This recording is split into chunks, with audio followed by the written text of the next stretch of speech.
In the rotting heart of Red Hook's industrial waste yard at 3 a.m, a 37-year-old mafia boss, who controlled half of Brooklyn's underground empire, lay dying beneath a mountain of soaked cardboard and rusted metal. His blood-stained Tom Ford suit worth more than most people's cars. A silver ring engraved with his family crest, still clenched in his trembling fist. 3 bullets had torn through him. 1 in the shoulder, 1 in the abdomen, 1 in his thigh. And the men who dumped him there had laughed, whispering that the ghost of Brooklyn would simply rot like the trash he was buried under. Then, out of the cold November drizzle, an old woman appeared, pushing a squeaky shopping cart piled with bottles and scrap metal.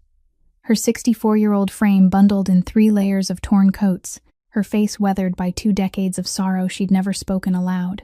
She wasn't supposed to be there. No one came to this stretch of Brooklyn before dawn except the forgotten and the invisible. But when her flashlight flickered across his bloodied face, she dropped to her knees so suddenly that her cart tipped over.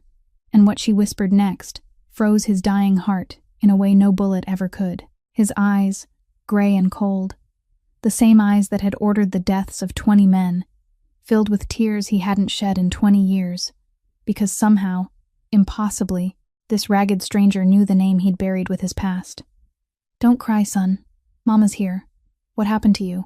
Before we dive into this story, hit that like button, share it with someone who believes in second chances, and subscribe so you never miss what comes next. Now, let's go back to that freezing Brooklyn night where an empire was about to crumble, and a mother was about to find the son she'd been searching for across 2 decades of silence. 8 hours before Hudson Wakefield's blood mixed with the rainwater of Red Hook, he was standing by the 3-meter glass wall of the penthouse on the 62nd floor of Park Avenue, looking down at Manhattan like a king surveying his kingdom. The city lights stretched all the way to the horizon, reflecting in his cold gray eyes as 2 faint silver streaks, while his right hand turned the weighty Mont Blanc pen that had just signed a $50 million contract with the Guadalajara cartel. It was the biggest deal of the quarter, enough for the Wakefield family to expand its cross-border shipping route through 3 more states. And no one in that room dared breathe too hard before he spoke. A single second of silence in Hudson's world could weigh more than a gunshot. Finn Barrett stood 3 steps away from him. His ash-gray suit fitted tightly over his broad frame, one hand holding an encrypted phone with a red light blinking across its surface, the face of the 42-year-old man hardening in the way only Hudson's closest confidant could recognize as a sign that something was wrong. When Hudson finally set the pen down and turned around, Finn needed only a single nod, and the 2 of them walked into the inner office, where the sound of jazz piano from the speakers was cut off with one press of a button. "There's a rat in the family," Finn said, his voice as low as gravel rolling along the bottom of a river. "The last 3 deals were all leaked to Sterling before we could move, and I traced it back to the last man who had contact with all 3. Hudson didn't ask who it was. He simply walked to the walnut liquor cabinet, poured a glass of 30-year-old Macallan, and lifted it into the light as though admiring a gemstone. "Bring him up here," he said. 15 minutes later, Desmond Kane, an underling with 4 years in the business, was shoved into the room by 2 guards, his wrists bound with telephone wire, his left eye already swollen purple from the moment they dragged him out of his Cadillac in the underground garage. He didn't cry. He didn't beg. He only looked at Hudson with the eyes of a man who already knew how this would end. Hudson sat down in the leather chair behind his desk, turned the glass slowly in his hand, then slid across to Desmond, a photograph printed on coarse paper, a picture of the man's 4-year-old daughter playing on a swing in the yard of a house in Yonkers. "We know where she goes to school," Hudson said, his voice never rising even half a note. "We know which gas station your wife fills up at on Tuesday mornings." Desmond began to shake. Hudson took a sip of whiskey, set the glass down, and continued in a tone that was almost gentle. "You've got 30 seconds to tell me how much Sterling paid you, and I won't touch them. If you lie, I'll burn that whole house to the ground before sunrise." 28 seconds later, Desmond confessed everything, including the address of the suburban apartment where Von Sterling had transferred $500,000 in cash to him through 3 separate exchanges. Hudson gave Finn a nod. Finn led Desmond out. The elevator doors closed. Hudson rose, turned back toward the glass wall, looked down at the tiny stream of traffic on the avenue below, and thought about the dinner he was about to have with Von Sterling at Il Cardinale. He didn't know that in a matter of hours, the very encryption he had just used to punish a traitor wouldn't be able to save him. He also didn't know that Desmond Kane would never make it home, and that the cold gray eyes reflecting the city in the glass tonight would, before dawn, be drenched with tears over a pile of trash in Red Hook, under the trembling beam of a flashlight held by the last woman on Earth who still remembered his real name. Il Cardinale stood at the corner of Mulberry and Grand, a family-owned Italian restaurant that had been there since Prohibition, a place where New York mafia families still kept the habit of meeting whenever they wanted to pretend no one was about to kill anyone. Hudson walked in at 9 o'clock that night, a black wool coat draped over his Tom Ford suit, the silver ring engraved with his family crest catching the light beneath the crystal chandelier, with 3 bodyguards moving close at his sides in their familiar formation. Von Sterling was already seated at the innermost table, a 6-seat table that Mr. Carmine, the owner, reserved only for guests so important that even the mayor had to book ahead. The man was 45, his hair slicked back smooth with Italian pomade, his smile spreading wide as Hudson approached, both arms opening as if to welcome some distant cousin home. "Hudson, my boy, sit down. I ordered the 82 Barolo you like." Hudson sat, not taking off his coat, not returning the smile. The jazz piano from the corner of the room drifted by like cigarette smoke, Duke Ellington's in a sentimental mood, and the bottle of red wine rested between them like a sacrificial offering. They raised their glasses. They talked about Vaughn's nephew graduating from Columbia. They talked about the Yankees' miserable baseball season. They talked about everything except the $50 million deal that both of them knew had been leaked, and about the name Desmond Kane, which Hudson mentioned only once in the conversation, simply to see whether Vaughn's face might flicker with the slightest thing. Vaughn didn't flicker. He only smiled more broadly, poured more wine, and said, "Men who don't understand the value of loyalty deserve to disappear." 2014. Hudson knew right then that he was having dinner with a snake, and that this snake had already decided to strike. The only question was when. By 11 o'clock, when the last plate of tiramisu had been cleared away, Vaughn rose, clasped Hudson's hand hard, holding it 1 second longer than usual, and said, "Get home safe, my boy." Once they stepped onto the sidewalk, the November air bit at the skin like a blade. Finn had already lined up 3 black SUVs at the curb, a compact submachine gun hidden beneath his coat, his eyes flicking up toward the rooftops around them with the instinct of 10 years in the trade. The convoy turned onto Canal Avenue, heading for the Manhattan Bridge on the way back to Brooklyn, the streetlights streaking across the roofs of the vehicles like falling stars. Hudson sat in the back seat of the middle car, scrolling through messages from his lawyer about Desmond, when Finn, in the front seat, spoke 2 words into the radio, in a voice that had gone completely cold. "Stop now," but it was already too late. The concrete truck coming from the opposite lane didn't slow down at all before slamming into the front of the lead SUV with a sound that ripped the night open. And almost at the same instant, from 3 separate rooftops along the bridge, muzzle flashes began bursting like fireworks. The bullet-resistant glass of Hudson's vehicle shattered into a web after the first 7 shots, and after the 12th shot, it wasn't glass anymore. Gabe, the bodyguard behind the wheel, took a bullet through the neck and collapsed onto the steering wheel. The SUV crashed into the bridge barrier, spun sideways, and its red taillights bled through the gun smoke. Finn dragged Hudson down onto the floor of the vehicle and fired back through the shattered window, blood from his left shoulder soaking the sleeve of his coat. 3 other bodyguards were dead in less than 40 seconds. Their bodies sprawled across the seats like discarded dolls. When the car door was yanked open from outside, Hudson felt the first bullet punch into his shoulder, then the second into his stomach, then the butt of a gun slam into his face so hard the world tilted 60 degrees. Finn's voice was shouting from somewhere behind him, "Boss!" But that cry was swallowed by the wail of distant sirens. Before he lost consciousness completely, Hudson still heard an unfamiliar voice, thick with Brooklyn in every word, sneering by his ear. Boss Sterling said to let this one rot somewhere no one will ever look.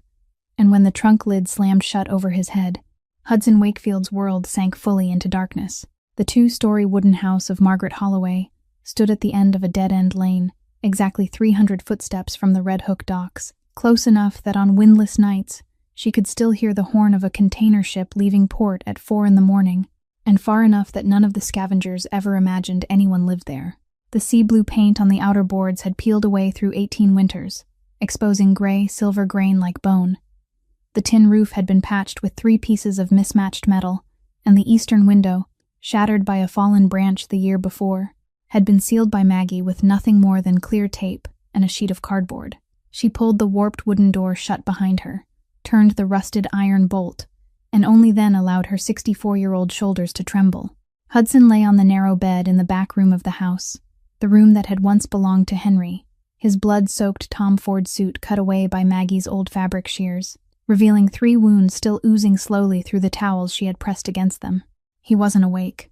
He wasn't dead yet either. His breathing was shallow and broken, like a candle on the verge of dying in the wind, and every time his chest stayed still a moment too long, Maggie's heart seemed to stop with it. The room was small, just large enough for the bed, a pine wardrobe she hadn't opened in 20 years, and a rocking chair beside the headboard where she had sat every night through the first winter after Henry vanished, waiting for a knock that never came. She laid a damp cloth across Hudson's forehead, then stepped out into the sitting room, where the table lamp was already on, casting light over a space so simple it hurt.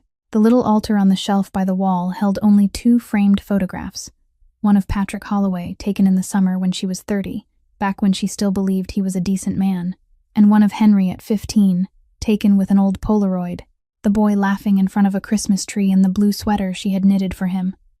Before the 2 frames stood a weakly flickering electric candle and a porcelain bowl of water already half empty. In the kitchen corner, the 4-burner gas stove made in the 1970s clicked and snapped every time she lit it. The old General Electric refrigerator shivered beneath the hum of its tired motor, and on the wooden dining table sat a green plastic bowl with a little tomato soup left from supper. It was Noah's bowl.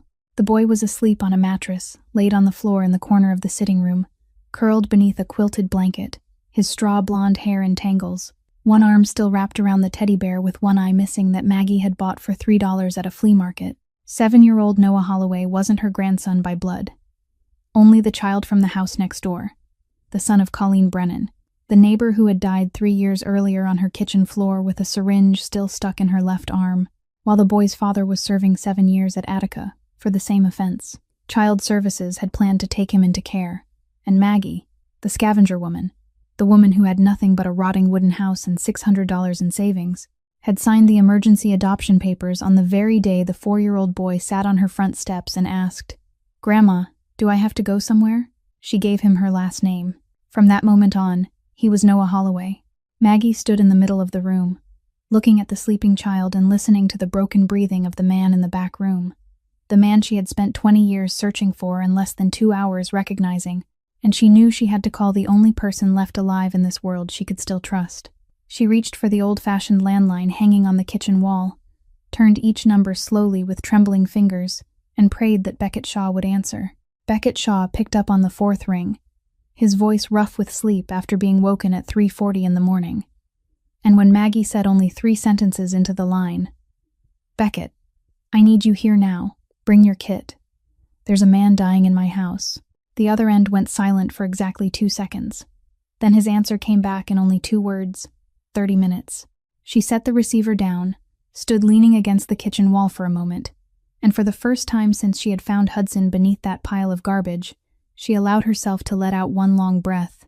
Beckett Shaw, 65 years old, arrived shortly after 4, about 26 minutes after the call, wearing an old brown wool coat and carrying a black leather bag with the handle worn smooth, his face angular, his salt and pepper beard trimmed neat, and his tired blue eyes belonging to a man who had seen far too much blood in his life.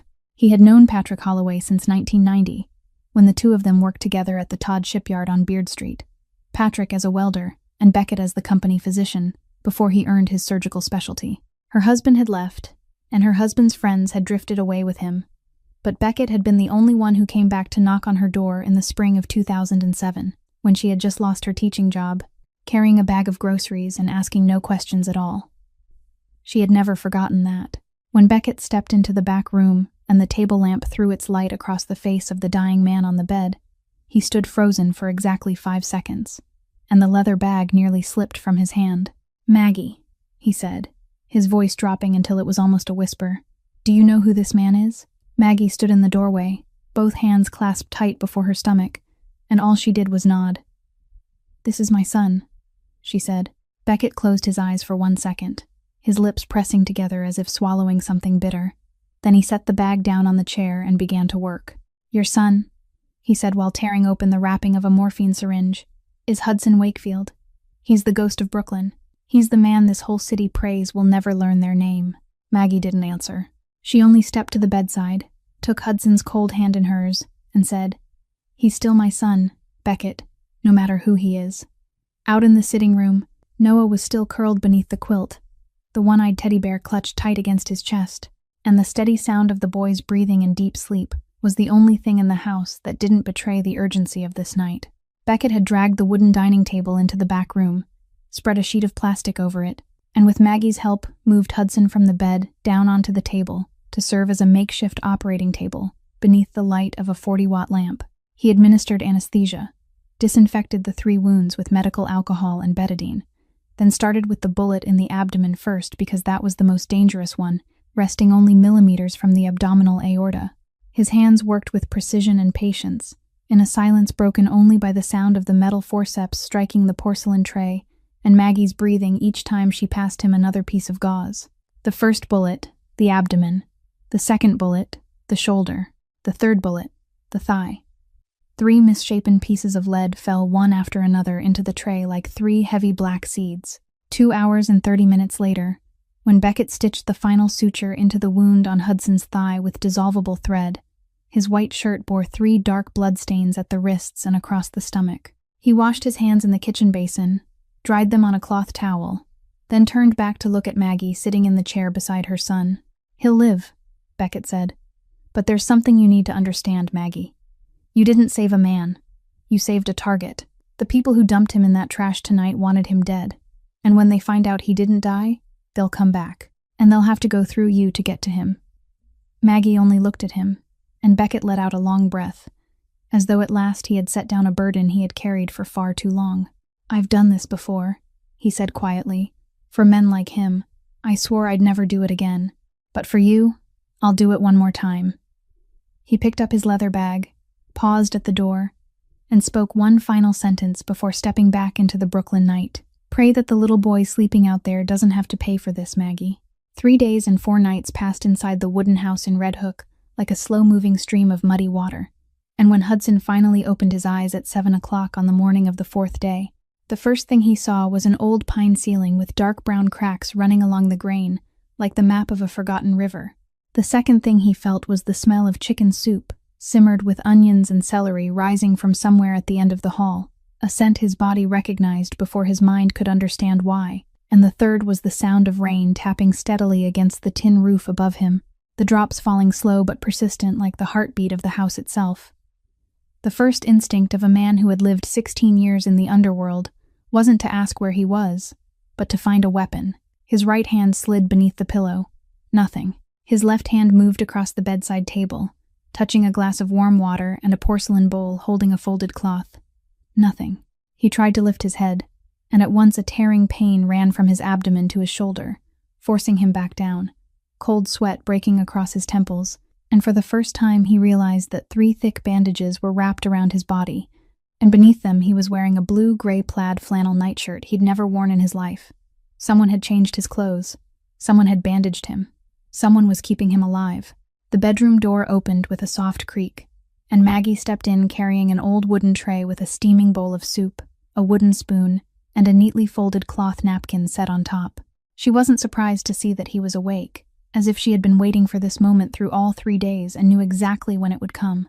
She set the tray on the bedside table, pulled the rocking chair closer to the head of the bed, sat down, and said in the calm voice only mothers have after they've already cried themselves empty, "You're awake, Henry."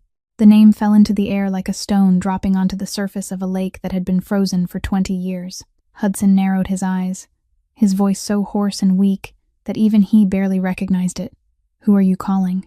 "Calling you," Maggie replied, her voice never rising half a note. "Your name is Henry Holloway. I named you after your grandfather, the man who taught you how to ride a bicycle on this road when you were 5 years old." Hudson turned his face toward the wall and tried to sit up, his right elbow pressing into the mattress as his whole body trembled from the pain, his shoulder sinking, and he fell back onto the pillow with a groan trapped in his throat. "I don't know the man you're talking about," he said, his eyes fixed on the ceiling, his cold voice.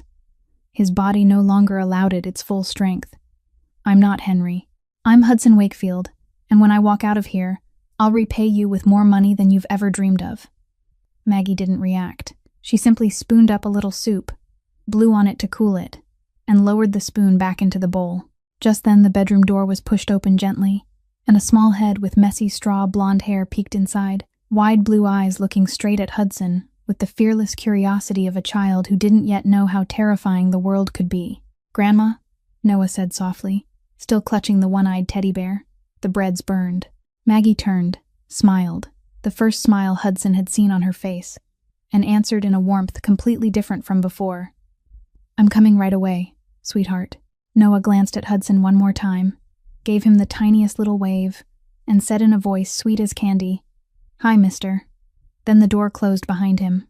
The whole room fell silent. Hudson didn't know why his chest suddenly felt unbearably heavy, and he didn't know why his eyes burned, either. And when Maggie turned back to him, she looked at him for a long time before speaking the final words of that morning. "You can call me ma'am. You can deny the name you carried until you were 17. You can walk out that door when you're strong enough. But Henry, out there someone wants to kill you, and I'm the only person left in this city who still remembers who you were before you became Hudson Wakefield." By that afternoon, when Maggie had gone down to the kitchen to prepare supper, and Noah was drawing pictures at the dining table in the sitting room, Hudson had regained enough strength to sit up against the headboard, and for the first time he had the chance to truly study the room that was holding him there.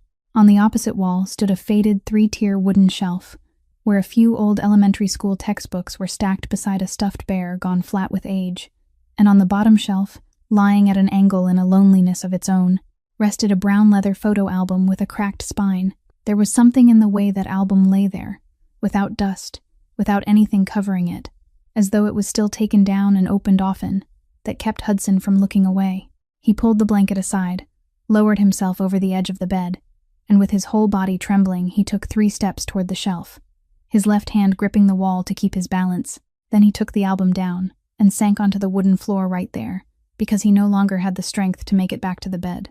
The first page held a black and white photograph of a 5-year-old boy sitting on a red tricycle, grinning wide, his 2 front teeth missing, with the sea blue wooden door of this very house behind him when the paint had still been fresh.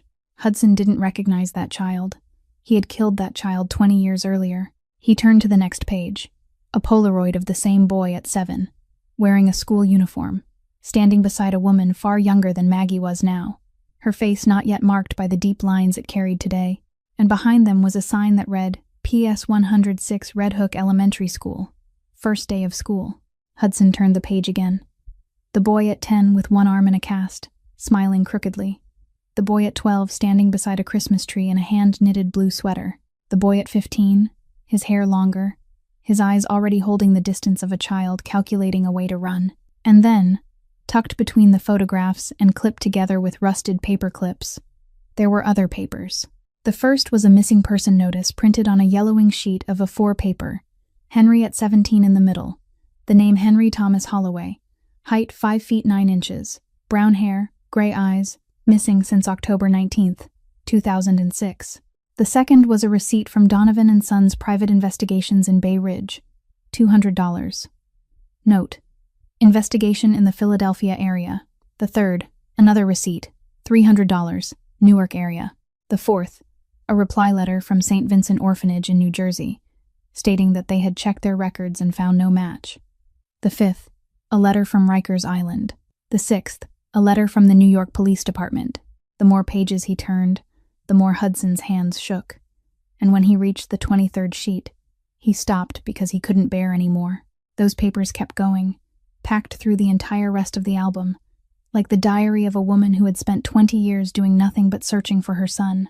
When Maggie appeared in the doorway carrying a hot porcelain mug, she saw Hudson sitting on the floor with the album open in his lap, and for the first time in 3 days, the ice had gone out of his cold gray eyes. "You looked for me," he said, his voice breaking at the final word, "for 20 years. Maggie set the cup of tea down on the floor, lowered herself to sit across from him, and folded her weathered hands on her lap.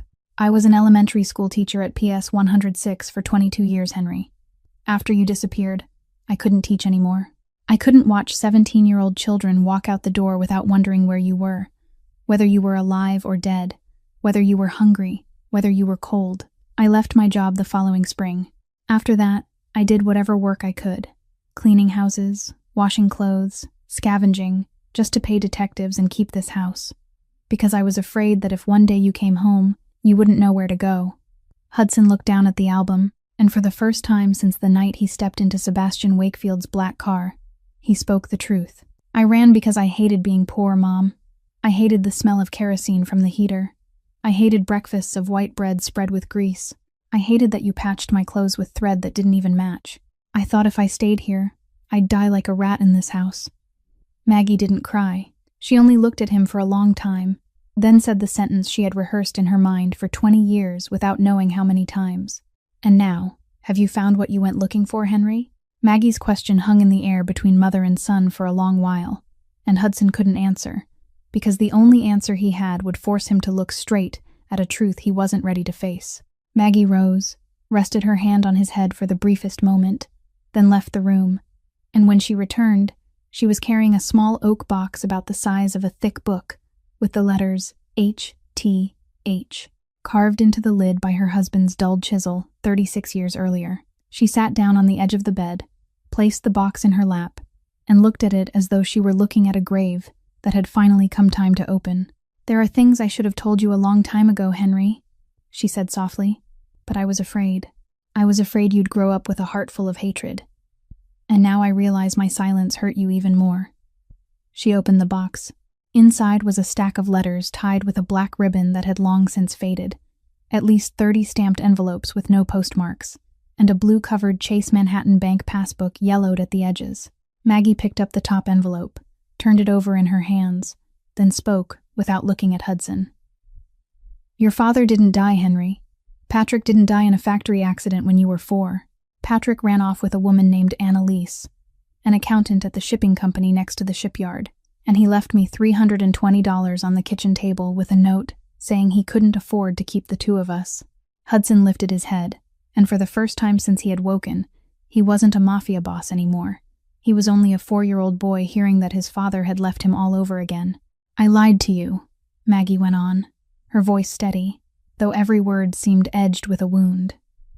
"I said he died because I didn't want you growing up hating a father who had abandoned you. I wanted you to keep a good image of him, even though that image wasn't real. I wrote 34 letters to him in the first 3 years, sent them to every address I could find, but I never mailed them, because I didn't want him to come back. I only needed to write them to keep myself sane. This is all that's left." She handed the stack of letters to Hudson, and he took them in the same hands that had ordered the deaths of 3 men in the past 4 weeks, but were trembling now like the hands of an 8-year-old child receiving a Christmas gift. He opened the top letter. Maggie's handwriting was small and neat. March 24th, 1993.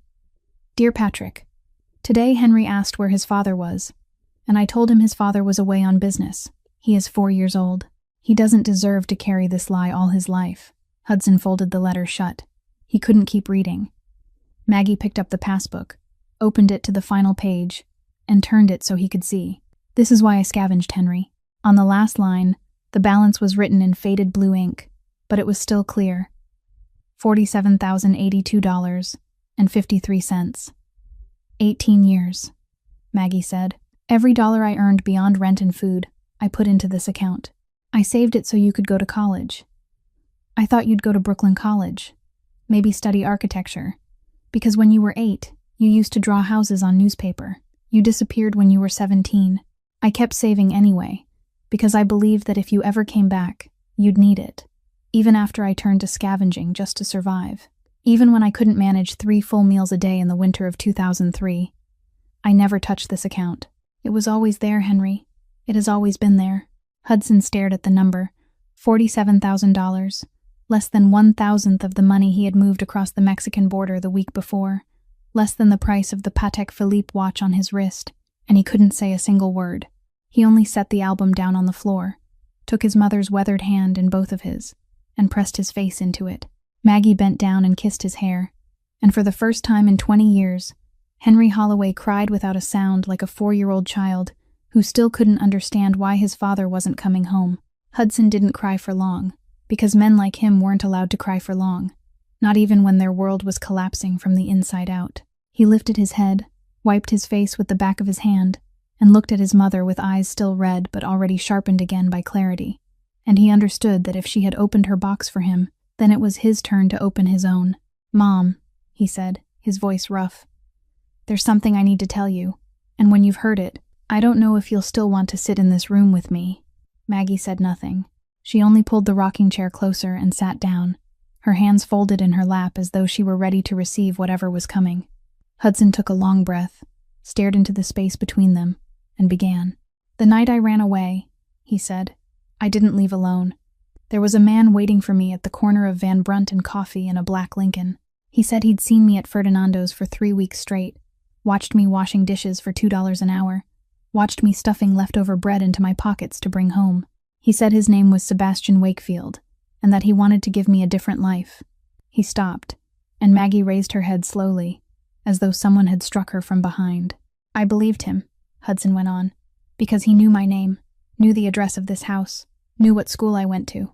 He took me that very night to a mansion on Staten Island, gave me a room of my own, fed me steak for the first time in my life, and after 3 months he started teaching me how to count money, how to read contracts, how to read people. After 5 years, he changed my name from Henry Holloway to Hudson Wakefield, and he told me I was his legal adopted son, that I was the sole heir to his family. I believed in him the way a son believes in his father.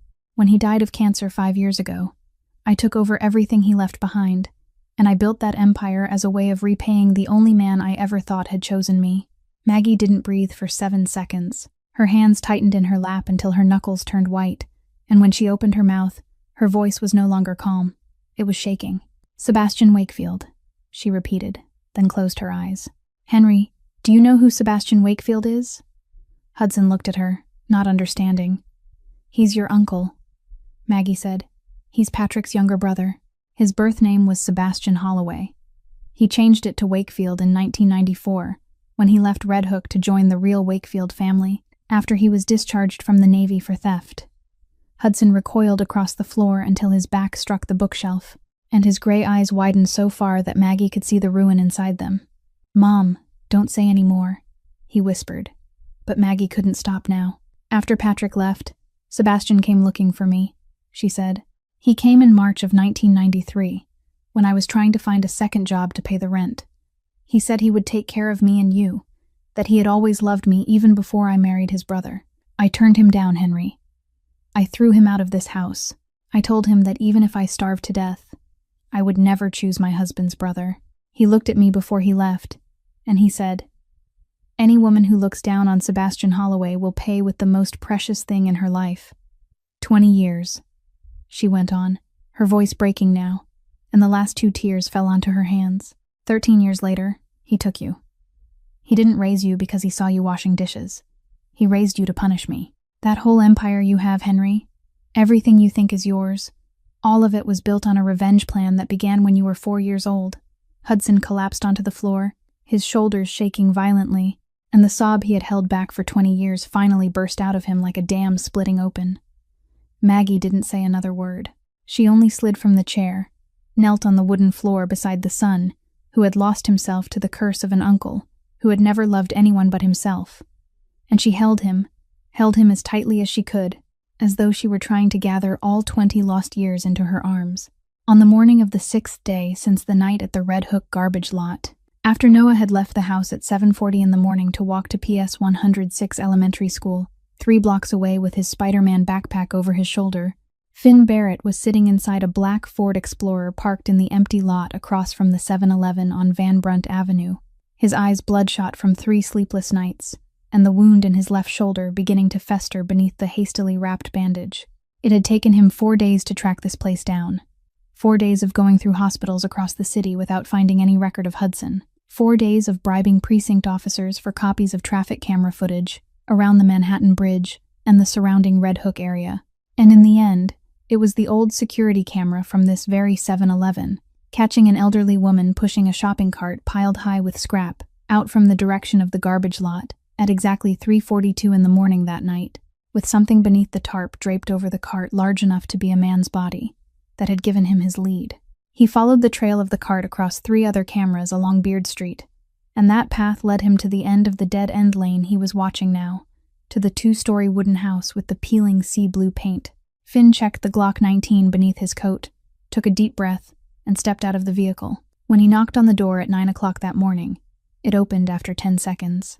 And the woman standing before him didn't seem surprised at all. She was wearing a gray sweater, her hands still in yellow rubber gloves from washing dishes, but the way she stood was straight and steady, like a soldier who had been waiting years for this order to arrive.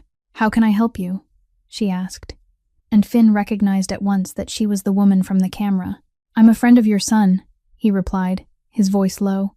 "I need to see him." She didn't blink. "My son doesn't have friends in that world," she said. And she pressed the words "that world" in a way only someone who had seen that world up close could. Finn was about to answer when he heard limping footsteps from inside, and Hudson appeared at the end of the hallway, one hand braced against the wall, wearing the gray sweatshirt Maggie had bought for Patrick 30 years earlier but had never given to her husband. "Let him in, Mom," Hudson said. Maggie stood still for exactly 2 seconds, then stepped aside to make room, though her eyes never left Finn as he entered the house. He sat down in the old armchair in the sitting room. Hudson sat opposite him in the swivel chair Maggie had brought out from the bedroom, and Maggie remained leaning against the kitchen doorway, her arms crossed over her chest, with no intention of leaving. Finn looked at Hudson like a ghost that had just stepped out of a grave, and when he opened his mouth, his voice broke. "Boss, I thought you were really dead. We went to identify bodies at the morgue for 3 straight days. I drank in the car every night, and thought I was the only man left in the Empire who was still loyal." Hudson only nodded. "Tell me the situation," he said. Finn swallowed hard. "Vaughn has taken the northern route," he said, "from Port Newark to Yonkers. He's bought off 3 of our 4 captains in the last 2 days. Marcus Whitlock, Joey Pellegrino, and Dante Rossi were shot dead in the last 24 hours, and their bodies were dumped outside their old clubs as a message. The rest are waiting to see whether you're alive. If you don't show yourself within the next 3 days, the Wakefield Empire will officially belong to Sterling." Hudson closed his eyes, his fingers tapping lightly against the arm of the chair. He said nothing for a long while, and Finn waited patiently, because he understood that his boss was calculating. When Hudson opened his eyes, he turned toward the kitchen doorway, and for the first time he spoke in a voice Finn had never heard before. Not the voice of a mafia boss, but the voice of a man making the most important decision of his life. "Finn, I need you to do 2 things. First, bring 4 of the most trustworthy men here and secure the perimeter around this house. No one is to step inside. Second, you need to understand that this house isn't a Wakefield family base. This is my mother's home, and if a single drop of blood falls on these wooden floors, I'll deal with that person myself, even if it's you." Finn looked at Hudson, then at Maggie, then back at Hudson again, and slowly rose to his feet, placed his hand over his chest, and bowed his head in the way senior members of the family reserved for only one man. "Yes, sir. I understand." When Finn stepped out the door and the Ford Explorer rolled away from the lane, Maggie still stood motionless in the kitchen doorway, and when she turned her head back, she saw that the son she had lost for 20 years was looking at her with an expression she had never once seen in all his life, the expression of a man who had just realized he had his mother back.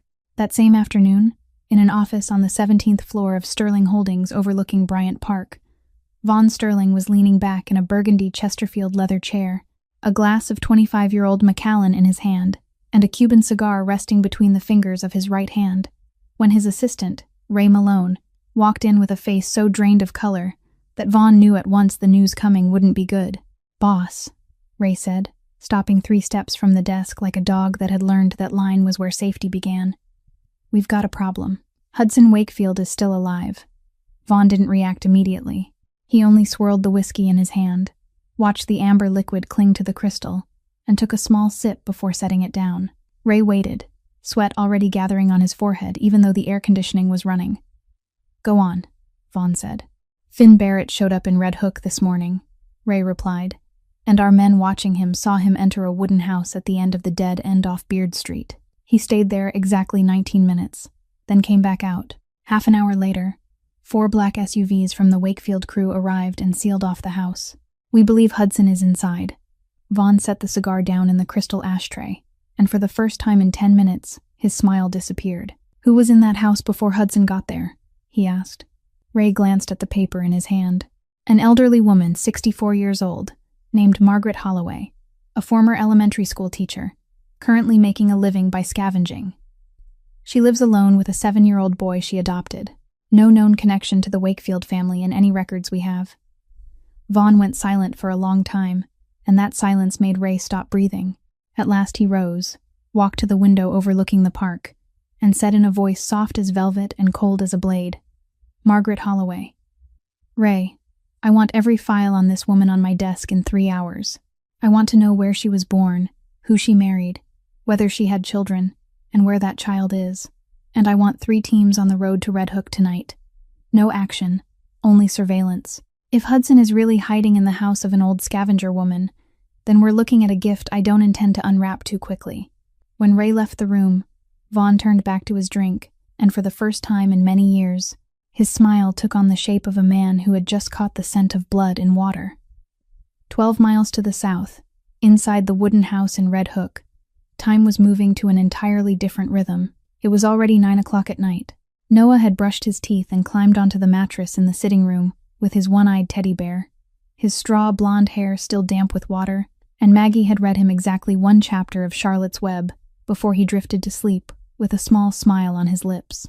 Outside the window, 2 of Finn's men stood guard beneath the oak tree, their figures blending into the dark. Maggie stepped into Hudson's room carrying a tray with ginger tea and 2 butter cookies, set it down on the bedside table, and lowered herself into the rocking chair beside the bed the way she had done all week. Hudson was propped against his pillows, his eyes fixed on the ceiling, and when she touched his forehead to check for fever, he lifted his gaze to her. "Mom," he said, "this scar on my collarbone, where did I get it?" Maggie smiled, a small smile that held all 27 years of memory inside it. "Don't you remember?" she replied. "You fell from the 2nd floor staircase down into the hall. You were 10, chasing the stray cat you'd hidden from me because you didn't want me to know you'd been feeding it in the attic. You slipped on the 3rd step from the top and slammed your shoulder into the banister. I took you to the emergency room at Long Island College Hospital, and the doctor gave you 7 stitches. Hudson closed his eyes, and the memory came rushing back like an old film he hadn't watched in years. "Do you remember?" Maggie went on. "That night you were so frightened you couldn't sleep, and I sat by your bed singing the song your grandmother used to sing to me." Hudson didn't open his eyes, but his lips moved. Maggie began to sing softly, her voice rough but warm. "Hush, little baby, don't say a word. Mama's gonna buy you a mockingbird." And Hudson heard every word like a voice returned from the dead. When the song ended, he opened his eyes, and 2 tears slid down across his temples and settled into the pillowcase. "Mom," he said, "I'm sorry." Maggie only bent down and kissed his forehead the way she had kissed it every night through the first 17 years of his life, and she whispered, "Go to sleep, Henry. I'm here now." Outside the window, in the darkness of the lane, a black car from Sterling's crew rolled slowly past the mouth of the street, with its headlights off, and the eyes of the man behind the wheel were recording every light still glowing inside the wooden house. At 4 o'clock the following afternoon, when the November sun had already sunk early behind the warehouses across the harbor, and the sky over Red Hook had turned the color of lead, Hudson sat up in bed and called Finn into the room. He had felt it at lunch, that sensation any man who had spent 16 years among blood and guns could never mistake. The feeling that the air around him had suddenly become too quiet. Finn stepped in, and Hudson didn't need to say much. "They're coming tonight," he said. Finn nodded. "We've seen 3 unfamiliar cars pass through the lane in the past 2 hours," he replied. "I called in 2 more men, and I've placed a rifle team in the attic of the house across the street." Hudson shook his head. "Not enough," he said. "But more important than that, Noah can't be here tonight." At 5 o'clock, Maggie helped Noah into his coat, slipped his Spider-Man backpack over his shoulders, and tucked inside it the one-eyed teddy bear along with the half-finished copy of Charlotte's Web. The boy didn't understand what was happening. He only looked up at her and asked why he had to go. Maggie smiled at him with the kind of reassuring smile only a grandmother could give, and said, "You're going to sleep at Aunt Dolores's house tonight, sweetheart. I'll come get you after breakfast tomorrow." Dolores Kavanaugh was Maggie's closest friend for 32 years, a 68-year-old woman who lived alone in a small apartment in Park Slope, exactly 30 minutes from Red Hook by car. Finn had sent 2 men to shadow the taxi and make sure no one followed it. When Maggie bent to kiss Noah's forehead at Dolores's apartment door, She held his hand 1 second longer before letting go, and she said, "Sleep well, my boy."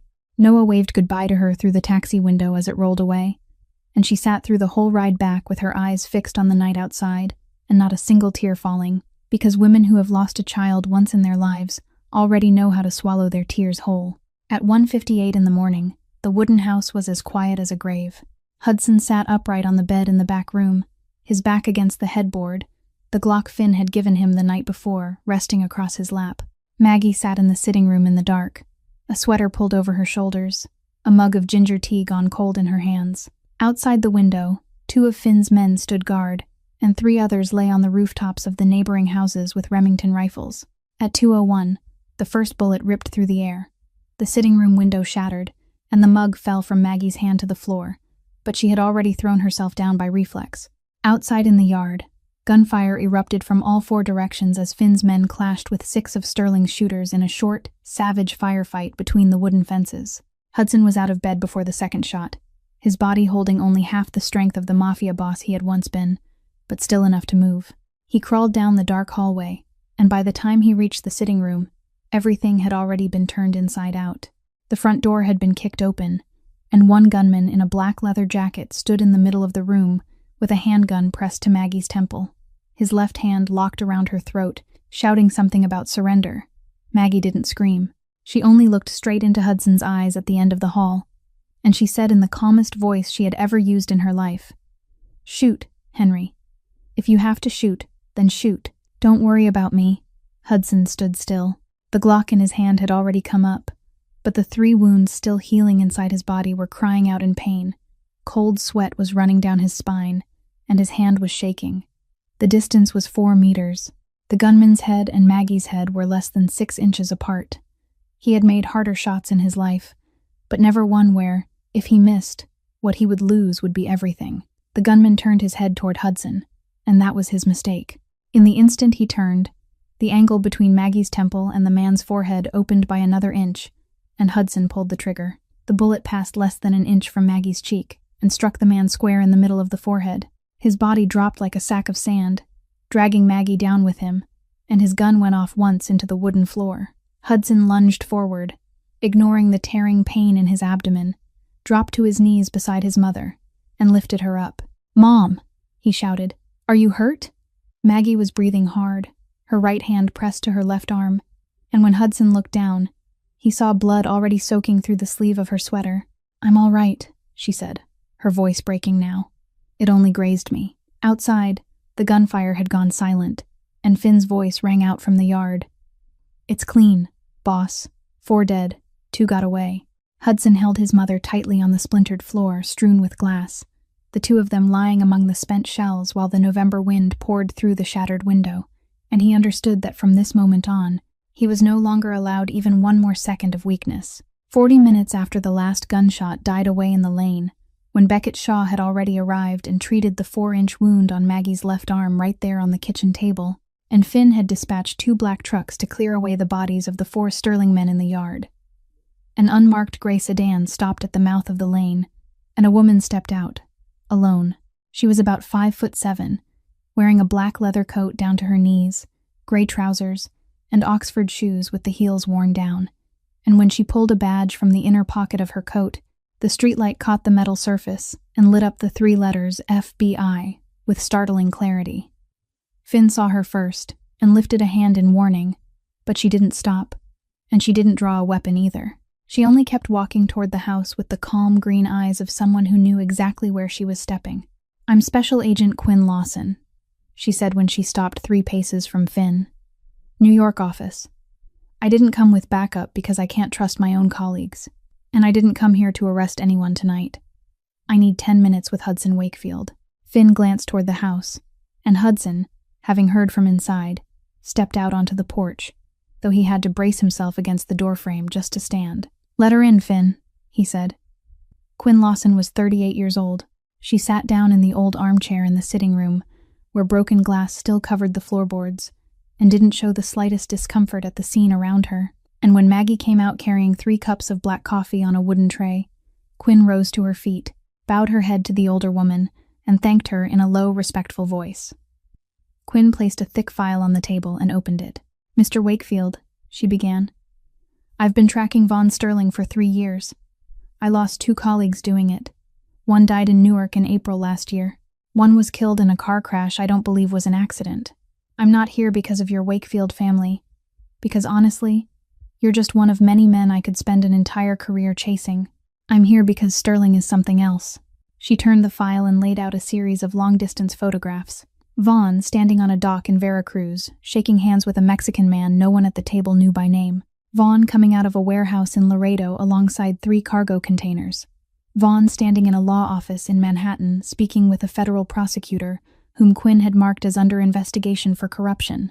"He isn't just trafficking drugs and weapons," Quinn said, her voice never rising.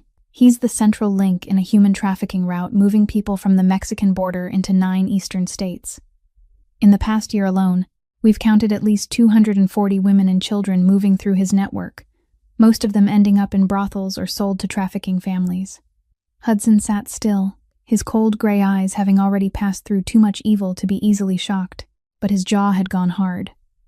Maggie set her coffee cup down, and for the first time in the meeting, she spoke. "So what do you want from my son?" Quinn looked at Maggie for a second, then turned back to Hudson and answered plainly. "I want you to testify. I have enough surrounding evidence to indict Vaughn for narcotics trafficking and organized criminal activity. But I need someone who sat at the same table with him, heard him speak, saw his books, to make the case on human trafficking and intentional murder. You're the only man left alive in that position. In return, the Department of Justice is prepared to offer a deal that I had to fight very hard to secure 2 weeks ago." Hudson lifted his eyes. Quinn went on. "Witness protection for you and your family. You won't have to change your name because your real name is already Henry Holloway. You'll only need to reclaim that identity. 2 years of house arrest instead of prison. You'll wear an ankle monitor and you won't be allowed to leave New York State. You'll surrender all assets derived from illegal operations, estimated at around $47 million, according to the bank records we currently hold. Full immunity from prosecution for offenses committed before the date you sign the agreement, except for murders with direct eyewitnesses, which you'll have to answer for one by one. That's the best deal you'll ever get in your life, Mr. Wakefield. If you refuse, I'll walk out of this house, and within 3 weeks Vaughn will kill you, and we'll be left to clean up both bodies." Hudson looked at Quinn for a long time, then turned to Maggie. She said nothing. She only placed her hand over his on the table. He turned back to Quinn and said, "I need 24 hours. Quinn nodded, rose to her feet, and gathered the file back into her bag. At the door, she turned once more and said, "Mr. Holloway, your mother has saved your life twice in 1 week. Don't let that become meaningless." The door closed behind her, and inside the wooden house in Red Hook, mother and son sat in silence among the broken glass, knowing that the decision Hudson would make in the next 24 hours would define the rest of his life. At 6 o'clock the following morning, after Finn had brought Noah back from Dolores Kavanaugh's apartment and 3 black SUVs were already waiting in the lane, Hudson made the first decision of the day in a voice that didn't allow argument. "We're leaving this house in 10 minutes, he said. "Sterling knows the address now. They'll come back, and next time it won't be 6 men. Maggie stood in the kitchen doorway, a scarf half folded in her hands, and looked around the wooden house where she had lived for 38 years, where she had buried a marriage, raised a child, lost him, and found him again. 1 minute later she nodded, said nothing, and began packing a few necessary things into the old canvas suitcase, the photo album, the small oak box, the passbook, the pictures of Patrick and Henry from the little altar.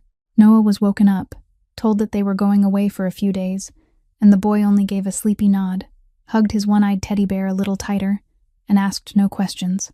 By 7:30, the convoy had left Red Hook and crossed the Brooklyn Bridge heading north. And at 8:15 they stopped in front of the San Remo on Central Park West, a twin-tower limestone building that had stood there since 1930, where Hudson had bought an apartment on the 38th floor through a shell company 3 years earlier, and had never once set foot inside. When the elevator doors opened onto the 38th floor, Maggie stepped into a space she had never seen anywhere but in magazines at the barber shop. White oak floors stretched into a sitting room with floor-to-ceiling windows looking straight out over Central Park, with autumn trees in red and gold spreading like a great carpet, a cream-white leather L-shaped sofa facing a marble fireplace, and a ceiling 15 feet high hung with a Murano crystal chandelier. Noah let go of Maggie's hand, scampered into the sitting room, spun in a circle on the Persian rug, and burst into giggles. "Grandma!" he cried. "There's even a whole park inside the house." He ran to the window, pressed his nose against the glass, and asked if he could see the zoo, too. Maggie looked at him, smiled faintly, then turned back to the room like a traveler who had wandered into a museum she didn't wish to stay in for long. She set the suitcase down by the sofa, took off her coat, and said to Hudson, who was standing in the doorway, "It's beautiful, Henry, but I've lived 64 years without needing any of this, and I've still slept just fine." Hudson didn't answer. He took Noah into the smaller bedroom with the bed and study desk that had already been prepared, letting the boy discover the television and toy shelf Finn had sent people to buy the night before. Then he came back to the sitting room, sat down across from Maggie at the onyx coffee table, and said, "There's something I need to tell you." He told her everything about the meeting with Quinn Lawson, every term of the deal, from witness protection to the $47 million he would have to surrender, to the 2 years of house arrest, and the requirement that he account for each killing so the prosecutors could review them. He spoke for about 12 minutes, calm and precise, as if presenting a business deal, and when he finished, he looked at Maggie and asked the question he hadn't asked anyone in 16 years. "What do you want me to do, Mom?" Maggie sat still, her left hand still wrapped in bandages, and looked at her son for a long time before answering. "I can't answer that for you, Henry," she said. "I'm not the one who has to live with this decision. But if you want to know what I think, then I think you should do what Henry would do." Hudson gave a sad smile, one that carried the weariness of 20 years inside it. "I'm not Henry anymore, Mom. Henry was a 17-year-old boy washing dishes at Ferdinando's. I killed him the night I climbed into Sebastian's car." Maggie shook her head slowly, then placed her hand over his, her weathered hand covering the hand that had held far too many guns. "You're wrong, Henry," she said. "Your outer shell may have changed. Your name may have changed. The clothes you wear may have changed. But the child I gave birth to never went anywhere. He's still inside you. He's just been buried beneath too many layers of dust that you've thrown over him. I saw him in your eyes back in the house in Red Hook. I saw him when you fired that shot last night and your hand shook because you were afraid of losing me." Hudson lowered his head, and he closed his hand tightly around his mother's. From the bedroom inside, Noah's laughter drifted out together with the sound of the cartoon show he had managed to turn on by himself, and that sound was the only one in the enormous room besides the long breath Hudson finally allowed himself to let go. That night Hudson couldn't sleep. By 2 o'clock in the morning, he had already turned restlessly across the king-size bed in the master bedroom, 3 rooms away, and at last he threw the blanket aside, slipped his feet into the fleece-lined slippers, and walked barefoot across the white oak floor into the kitchen. He turned on the dim yellow light beneath the cabinets, put a kettle on to boil, and sat down on the high stool beside the white marble island, streaked with gray. 3 minutes later, as though she had heard his footsteps from the room at the far end of the hall, Maggie appeared in the doorway wearing the thick wool robe she had brought from Red Hook, her silver hair loosely tied at the nape of her neck. She sat down on the stool across from him and said nothing, only reaching for 2 chamomile tea bags from the box Finn had left there. They made tea in silence, and when the 2 white porcelain cups had been set between them, Hudson looked at the steam rising and began to speak. 20 men, Mom," he said, his voice low and even, like he was reading from a report he had known by heart for far too long. 20 men I ordered killed over the past 11 years. Not all of them died by my own hand, but all of them died because I spoke that word. The first was Tony Marchetti. In 2005, I was 26. He owed our family $600,000 and had run to Miami. I sent 2 men after him, and they found him in a small apartment with his wife, who was 6 months pregnant. He spoke slowly. Each name, each year, each reason, each consequence. One man named Rossi left behind 4 children in New Jersey. Another named Delaney cried and begged for mercy before he died. One more, named Kowalski, was never found because his body had been dumped into the East River. By the time he reached the 7th name, his voice had begun to crack, and by the 12th, he had to stop and drink water. Maggie never interrupted him once. She only looked at him through the steam rising from her tea, her eyes holding no judgment, no surprise, no fear, only something Hudson finally recognized as the pain of a mother listening while her son cut himself open before her eyes. When he reached the 20th name, a man called Marcus Whitlock, who had still been one of his captains just 4 days earlier and had been killed by Vaughn the following day because Hudson had directly allowed the betrayal to happen. Hudson stopped, laid his hand on the marble surface, and stared down at the table. "I don't know how many families were broken by my decisions, Mom," he said. "I don't know how many children tonight are asking their mothers why their fathers never came home. And the worst part is that until a week ago, I never even thought about that question." He closed his eyes. Maggie set down her cup of tea and reached across the marble to take his hand in hers. She didn't speak right away. She waited until his breathing steadied again. Then she said, her voice quiet but clear as something carved into stone, "Henry, you can't change the past. There isn't a single tear shed over this kitchen table tonight that can bring one breath back to those men. But you can choose the future. And if you choose rightly, then those 20 names won't be 20 names you carry down into your grave. There'll be 20 reasons for you to live the rest of your life differently. That's the only thing I can tell you." Hudson opened his eyes. He was about to answer when a small sound came from the hallway, the sound of bare feet on wood, and both of them turned. Noah stood in the kitchen doorway, his straw blonde hair sticking up on one side, his sleepy blue eyes still half closed, his right arm wrapped around the one-eyed teddy bear, his left hand dragging the corner of a blanket he refused to let go. "I heard Grandma's voice," he said softly, and he came closer, not walking toward Maggie as he usually did, but straight toward Hudson. Hudson went still for 1 second, then pushed back his chair, bent down, and Noah climbed into his lap as naturally as though he had done it every night of his life. He rested his head on Hudson's shoulder, tucked the teddy bear between their chests, and asked in a voice not fully awake yet, "Mister, are you going to stay with us?" Hudson couldn't answer right away. He looked at the boy's blonde hair, felt the feather-light weight of a trusting 7-year-old body in his lap, and when he finally managed to speak, his voice had broken. "I'm staying, Noah. I'm staying." Maggie looked at both of them through the steam rising from her tea, and for the first time in 20 years, her tears fell not from pain, but from something she had never dared to name. 3 days after Hudson signed the agreement with Quinn Lawson on the onyx coffee table in the San Remo apartment, the trap for Von Sterling had been prepared down to the smallest detail, and on the morning of the operation, Hudson brought Noah to Dr. Beckett Shaw's house in Bay Ridge. Beckett lived alone in a 2-story red brick house with a backyard full of tomato plants, and when Maggie told Noah not to bother the doctor and to eat all the vegetables at dinner, the boy only nodded, hugged his teddy bear tighter, and waved goodbye to the two of them through the window.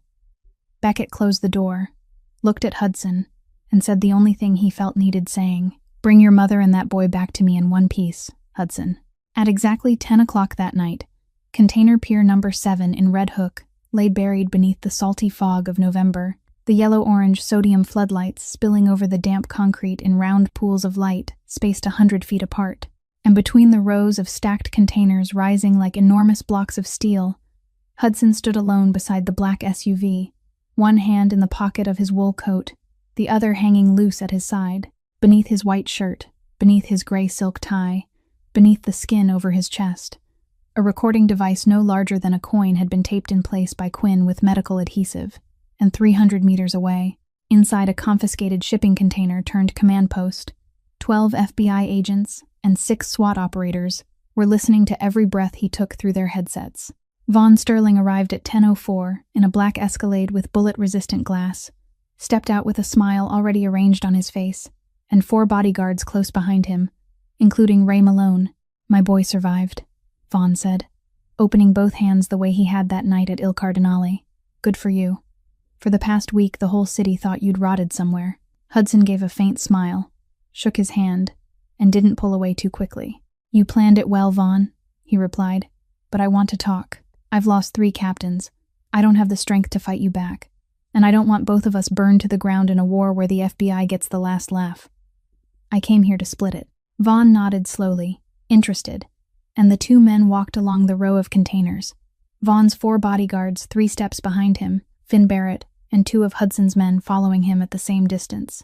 Hudson began talking about market share, about the northern route Vaughn had taken, about the possibility of working together in cross-border shipping. He praised Vaughn's Mexican network, and that was where he began to lead him, exactly where he wanted.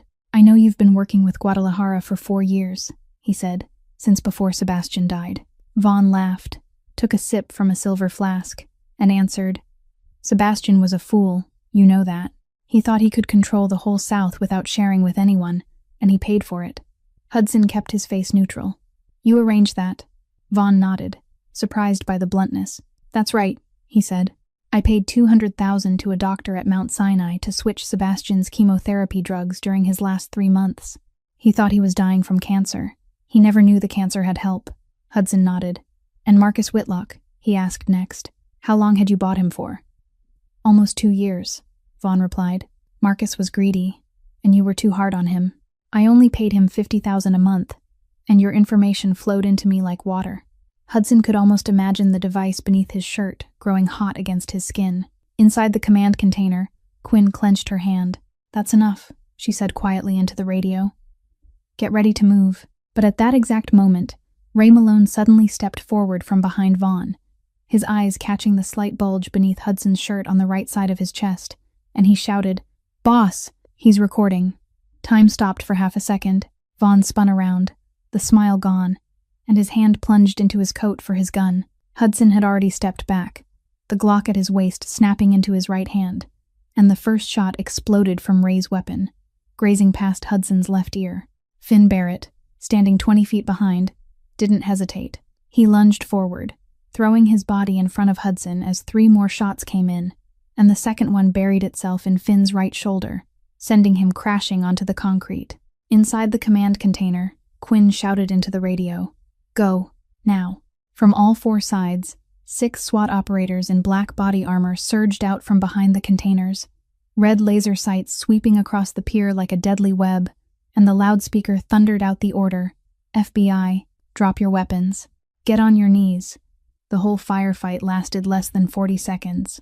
2 of Sterling's bodyguards died on the concrete. 2 others were taken alive, and Vaughn Sterling, when he finally dropped his gun and sank to his knees in the middle of the orange floodlight, never took his eyes off Hudson. Hudson hadn't fired a single shot during the entire raid. He was already kneeling on the wet concrete beside Finn, his hand pressed hard over the wound in the man's right shoulder, and his loyal friend was grimacing through a crooked smile as he looked up at him. I'm all right, boss. I still owe you at least 3 more times taking a bullet for you. As the ambulance rolled away carrying Finn and the SWAT agents began clearing the scene, Vaughn Sterling was still kneeling beneath the wash of orange light, his hands bound behind his back with plastic restraints, and he was smiling. It was the same smile Hudson had seen that night at Il Cardinale, the smile of a snake that knew that even caught, it still had one last drop of venom left in its fangs. Hudson rose from the spot where Finn had just been lifted onto the stretcher and walked toward Vaughn, and Quinn Lawson, who was in the middle of ordering 2 agents to take him to the vehicle, raised a hand to stop them. She understood that this moment belonged to Hudson. Hudson looked at Vaughn for a long time, and at last Vaughn spoke. Before you go, my boy, he said, his voice soft as a whisper shared between old friends. Do you want to know one last thing? Something Sebastian took down into the grave with him, and something I've kept to myself for 11 years. Hudson didn't answer. Your father is still alive, Vaughn said. Hudson felt the air freeze solid in his lungs. Patrick Holloway lives in Clearwater, Florida, Vaughn went on, in a 2nd-floor apartment in a retirement complex called Palm Shores. He's been there for 16 years. He was the one who authorized Sebastian to take you in 2006, my boy. Sebastian tracked him down in Florida and handed him $20,000 in cash, just to sign the papers and stay out of the way, while Sebastian's own men spent months stalking you to find your school and that diner, Ferdinando's. He sold his soul and his son's future for a brown envelope, using that blood money to secure the very Florida apartment where he's been hiding from his past ever since. Vaughn lifted his head and looked at Hudson, his smile stretching wider. I know this because Sebastian told me himself over drinks one night in 2010. He was proud of it. He said it was the cheapest deal he ever made. Time inside the harbor seemed to stop. Hudson didn't realize the Glock was back in his hand, and he didn't realize he had already raised it and aimed it at Vaughn's forehead. The distance was a little over 3 feet. His hand was shaking, not from weakness, but because everything inside his body was screaming a single word: shoot. For 16 years he had lived with the belief that his father was dead. 5 days earlier he had learned that his father was alive and had abandoned the family. And now, in the space of 15 seconds, he had just learned that his father hadn't only walked away, he had sold him to the man who built an entire empire of revenge on his back. Hudson's index finger tightened on the trigger, and the pressure had reached the point where only another third of a pound would have blown Vaughn's head apart. Quinn Lawson stood 5 meters away, her Glock already out of its holster, but she didn't raise it. She only said, her voice low and clear, "Mr. Holloway, he's already under arrest. You don't need to do this." Hudson didn't hear her. He heard another voice instead, the voice of a 64-year-old woman in the kitchen of the San Remo apartment the night before. "You can't change the past, but you can choose the future." He heard the voice of a 7-year-old boy clutching a teddy bear in his lap. "Are you staying with us?" He heard Finn breathing inside the ambulance. "I still owe you 3 more times taking a bullet for you." And he heard, from the deepest place inside his chest, a question Maggie had asked him 6 days earlier on the floor of the Red Hook sitting room. "And now, have you found what you went looking for, Henry?" Hudson's hand lowered. The gun fell back to his side, and he let out one long breath, as though he were breathing out all the darkness of 20 years. He turned his back on Vaughn and walked toward Quinn. "Take him away," he said. Vaughn shouted behind him, "Coward, why don't you shoot, Wakefield? Why don't you finish what you started?" But Hudson didn't turn around. He walked past Quinn, went straight to the black SUV, and when he sat down in the passenger seat, he placed the Glock slowly on the floor of the vehicle, the way a man sets down an object he will never pick up again. Quinn stood watching him, then said to the agent beside her, "That's the first time in 3 years of tracking this man that I've seen him not kill when he had the chance." 6 months after the night at Red Hook Harbor, on a May afternoon when Brooklyn was beginning to wake with the scent of lilacs drifting from the small yards along Beard Street, Henry Holloway stepped out onto the porch with a cup of coffee in his hand and the black electronic monitor fastened around his right ankle. The 2-story wooden house had been repaired, not turned into anything luxurious, only made whole again, with the tin roof replaced, the sea blue paint on the outside boards restored in an even coat, and the eastern window no longer patched with tape and cardboard. Behind the house, in the 12-square-meter yard that had once been the place where the scrap cart was kept, there was now a small woodworking shop called Holloway & Son Woodworks, which Henry had opened 3 months earlier, with what remained after surrendering $47 million in mafia assets to the Department of Justice. He made tables, chairs, and oak cradles for young families in the neighborhood, and the orders were enough to pay the electric bill and buy Noah a new pair of sneakers every school season. 2 months after signing the house arrest agreement, Henry had asked Quinn Lawson for permission to leave the state just once, and he had flown down to Clearwater, Florida, to see Patrick Holloway, 70 years old, frail from late-stage diabetes, living in the Palm Shores apartment whose address Henry had learned on the night at the harbor. Patrick opened the door with trembling hands, and when he saw his son's face, he couldn't say a single word. He only dropped to his knees on the wooden floor of the small apartment and wept. Henry stood still in the doorway. He had prepared every question during the 16-hour flight, but when he looked at the man who had sold him for $20,000 30 years earlier and saw only a thin old man with an oxygen tube beneath his nose, all of those questions disappeared. He said only one sentence. "I didn't come here to forgive you. I came so you would know that I survived without you." Patrick cried and repeated the word sorry more times than Henry could count. But Henry turned his back, walked down the stairs of the apartment complex, and never looked back once. On the flight back to New York that night, he closed his eyes and felt, for the first time in his life, that his chest had grown lighter. 1 year after signing the agreement, when Henry's record had been cleared and the name Henry Holloway had been officially restored on his birth certificate, the Brooklyn Family Court approved his petition to legally adopt Noah Holloway, and the 8-year-old boy stood before the judge, holding his one-eyed teddy bear, and answered her question in a clear voice. "I want to call him Dad."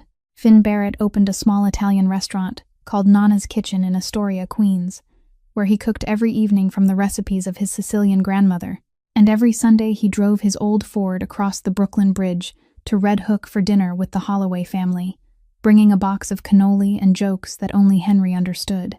That afternoon, when the May sun began to sink behind the harbor cranes, and the Brooklyn sky turned a blazing red-orange unlike any color in Noah's paint tubes, 3 generations sat together on the wooden porch. Maggie, 65 years old, sat in the wooden chair Henry had built for her, a cup of ginger tea in her hand, her silver hair neatly tied up.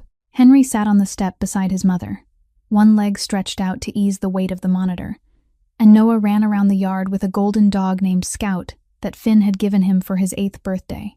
the child's laughter ringing through the evening air like a kind of music this house hadn't heard in 3 decades. "Dad," Noah shouted from the yard. "Scout knows how to catch the ball now," and Henry smiled and called back, "Good job, son." Maggie placed her hand on her son's shoulder, and she said nothing, because there was nothing left that needed saying. Henry looked out toward the harbor, where the container ships were sailing away in the sunset, and he thought of all the empires he had built in blood, all the nights he had slept in a $300,000 bed without ever truly sleeping, and he understood that the true value of a life doesn't live in the numbers in a bank account, doesn't live in the name carved into the marble of a building in Manhattan, but in an afternoon like this, on a wooden porch in Red Hook, when a mother who lost her son for 20 years could finally hold the hand of the child who had come home, and when a boy the world had once left behind finally had someone to call dad. Henry Holloway's story is the story of a truth not many of us realize before it's too late, that the things we run from when we are young, poverty, a humble house, a mother who has nothing to give but love, are often the most precious things life placed in our hands from the very beginning, and that real success isn't what we build by leaving behind the people who love us, but what we are still able to hold on to after everything else has passed through us. There is no empire greater than a family still whole, no power stronger than a mother's arm waiting for us to return, and no bullet that can kill a person who has found himself again. If this story touched your heart even a little, if it made you think of someone in your life you haven't called in a long time, haven't sent a message to in a long time, haven't said sorry to or thanked in a long time, then please take a moment to subscribe to our channel, like this video, and share it with the people you think need to hear this story today. Leave a comment below and tell us your thoughts, your feelings after hearing this story. And if you have a story of your own about returning, about forgiveness, about a mother's love, we would be deeply honored to hear it from your heart in the comments. Our channel shares new moving stories every day, and every subscription, every like, every share is a great source of encouragement that helps us continue bringing you meaningful journeys like this one. Finally, we wish everyone watching this video abundant health, a peaceful life, joy in each day, and the blessing of always keeping your loved ones close. Thank you for staying with us until the end of this story. Goodbye, and we'll see you again in the next video.